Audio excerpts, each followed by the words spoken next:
तो स्टार्ट करते हैं वीडियो। और वीडियो में मैं लेकर आई हूँ सिलेबस, जो कि आपका DSSP टीचर रिक्रूटमेंट जो TCT और PRT के लिए वैकेंसीज निकाली थी, ठीक है, जिसका वीडियो मैंने डाला हुआ है, तो आप जा करके देख सकते हैं। लिंक मैं नीचे दे दूँगी वीडियो की, ठीक है। तो देखिए सिलेबस देख लेते हैं कि क्या सिलेबस है। तो सिलेबस यहाँ पर टाइप फर्स्ट और टाइप सेकेंड एग्जामिनेशन स्कीम है, जहाँ पर 1 टायर का जो सिलेबस है वो हम सबसे पहले डिस्कस कर लेते हैं। देखिए यहाँ पर सबसे पहले आपका आएगा जनरल अवेयरनेस। जनरल अवेयरनेस में देखिए questions will be design to test the ability of the candidate. General awareness of the environment around, मतलब आपके आसपास जो भी चल रहा है आपकी सोसाइटी में, उससे रिलेटेड कुछ क्वेश्चंस होंगे। और आपका जो नॉलेज होगा करंट इवेंट से रिलेटेड, ठीक है, एवरीडे क्या हो रहा है उससे रिलेटेड क्वेश्चंस होंगे। इसके अलावा इसमें आपका history, polity, constitution, sports, art और कल्चर, ज्योग्राफी, इकोनॉमिक्स, ठीक है, और साइंस से रिलेटेड साइंटिफिक रिसर्च और नेशनल इंटरनेशनल ऑर्गेनाइजेशन से रिलेटेड यहाँ पर क्वेश्चन आएंगे। मतलब जनरल अवेयरनेस में आपको ऑल करंट अफेयर्स हो गया, जो भी चल रहा है वो, और कुछ हिस्ट्री पॉलिटी से रिलेटेड क्वेश्चंस आपको पूछे जाएंगे।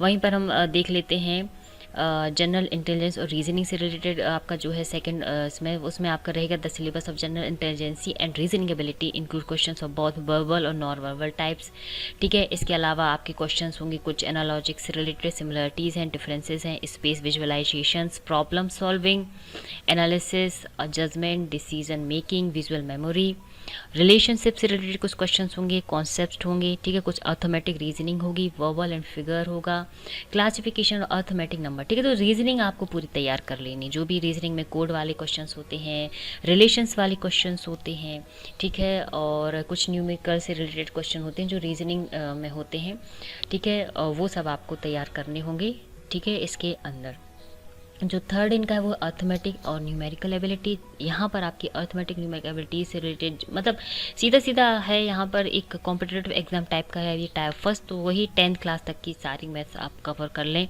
ठीक है, जहाँ पर कुछ भी सिंप्लीफिकेशन है, ठीक है, डेसिमल है, डाटा इंटरप्रिटेशन है, LCM है, SCF है, उसी में आपका रेशियो हो जाएगा, परसेंटेज से रिलेटेड क्वेश्चन हो जाएंगे, एवरेज है, प्रॉफिट और लॉस है, डिस्काउंट, सिंपल कंपाउंड ट्रेंड्स हो गया, और मेंशुरेशन है, time and work, distance, tables, graphs, charts, pie, मतलब जितना भी है, सर्कल से रिलेटेड कुछ क्वेश्चंस बनते हैं आपके, क्यूब से रिलेटेड कुछ क्वेश्चंस बनते हैं, LCM हो गया, ठीक है, और आपका SI हो गया, प्रिंसिपल अमाउंट्स हो गया।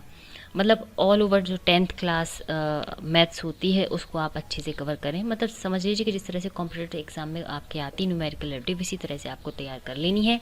अब वहीं पर है हिंदी लैंग्वेज, और हिंदी के अलावा इंग्लिश लैंग्वेज भी यहाँ पर आई। तो testing of candidate understanding comprehensions of the Hindi language in addition to this questions on vocabulary. मतलब इसमें हिंदी जो आपका पेपर आएगा, हो सकता है उसमें एक अनसीन पैसेज आ जाए, कुछ ग्रामर से रिलेटेड क्वेश्चंस आ जाएं कि इसमें कौन सा ग्रामर है, जैसे अलंकार है, संज्ञा है, सर्वनाम है, अपोजिट वर्ड हो गए, उसका विलोम शब्द, मतलब एक सिंपल सी आपको एक ग्रामर तैयार कर लेनी है हिंदी वाली।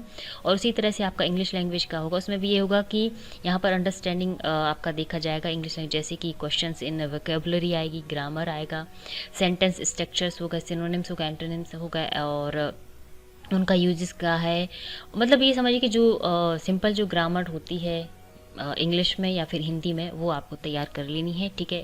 तो हिंदी में जितनी भी आपकी ग्रामर है, संज्ञा, सर्वनाम, विशेषण हो गया, और ऐसी नाउन्स, प्रोनाउंस, ये सब आपको तैयार करने हैं, ठीक है। तो all over the type first में आपके 5 पार्ट आने वाले हैं, ठीक है, जिसमें जनरल अवेयरनेस है, general intelligency, reasoning, numerical ability, Hindi language, English language, और मैंने बताया न्यूमेरिकल एबिलिटी। वहीं पर जो सेक्शन बी है इसी का टायर फर्स्ट का, यहाँ पर है कि post specific subject related questions आएंगे, ऑब्जेक्ट टाइप की रहेंगे, और मल्टीपल चॉइस क्वेश्चंस होंगे on the subject concern as per the qualification prescribed in the recruitment, ठीक है। तो आप ये समझिए कि TGT के लिए अगर अप्लाई कर रहे हैं तो आपने जो भी स्पेसिफिक अपना सब्जेक्ट चुना है, वह वो सेक्शन बी में से रिलेटेड आपको ऑब्जेक्टिव टाइप के मल्टीपल क्वेश्चन आएंगे, ठीक है। तो यहाँ पर आपको अपना स्पेसिफिक सब्जेक्ट तैयार कर लेना है, ठीक है। जिस तरह से हम टीचर का एग्जाम देते थे वैसे ही आना है कि फर्स्ट पार्ट में आपका आ गया सिंपल सा कॉम्पिटेटिव एग्जाम टाइप की क्वेश्चन, और जो सेकंड आ गया वो आपका आ गया स्पेसिफिक सब्जेक्ट, जैसे कि KBS में आपका PGT का होता है, स्पेसिफिक सब्जेक्ट का अलग होता है, ठीक है, और आपका ये जो कॉम्पिटेटिव रिलेटेड क्वेश्चन मतलब पार्ट उसमें अलग अलग होते हैं, ठीक है। और इसी का जो टायर 2 होगा जनरल एग्जामिनेशन, उसमें देखिए फर्स्ट जो होगा syllabus of tier first examination will be as that of the 1 tier general examination, और सिलेबस ऑफ टायर सेकंड में देख लीजिए एग्जामिनेशन। इसमें general intelligency, reasoning, quantitative abilities, general awareness with special, ठीक है। यहाँ पर हिस्ट्री, कल्चर और ज्योग्राफी, इकोनॉमिक्स ऑफ दिल्ली और administrative setup and government in NCT of Delhi और इंग्लिश लैंग्वेज, कंप्यूटर प्रोफिशिएंसी आएगा। वहीं पर जो पार्ट 2 होगा टायर 2 का, वहाँ पर आपको डिस्क्रिप्टिव टाइप का आएगा, ऐसे आएगा in English and later writing, expansion of ideas in English, ठीक है। तो ये जो इसका टायर 2 है, यहाँ पर आपको थोड़ी और अच्छे से तैयारी करनी होगी, ठीक है। यहाँ पर ने दे दिया है कि आपको किस तरह से आना है, ठीक है। तो syllabus of tier 1 examination will be as the that of 1 tier general examination और सिलेबस ऑफ टायर 2 एग्जामिनेशन में भी पार्ट 2 होंगे। तो टायर 1 में भी 2 पार्ट हैं, सेक्शन ए सेक्शन बी, और जो 2 टायर होगा उसमें भी आपका 2 पार्ट होंगे, पार्ट 1 और पार्ट 2, ठीक है। तो ये हो गया आपका DSSB का जो रिक्रूटमेंट निकाला गया है उसका सिलेबस, ठीक है। बाकी लिंक नीचे रहेगी, तो आप वहाँ से भी इसको डाउनलोड कर सकते हैं और इस रिक्रूटमेंट के लिए अपनी तैयारी स्टार्ट कर सकते हैं। तो thanks for watching this video, और आप मुझे फॉलो कर सकते हैं इंस्टाग्राम पर।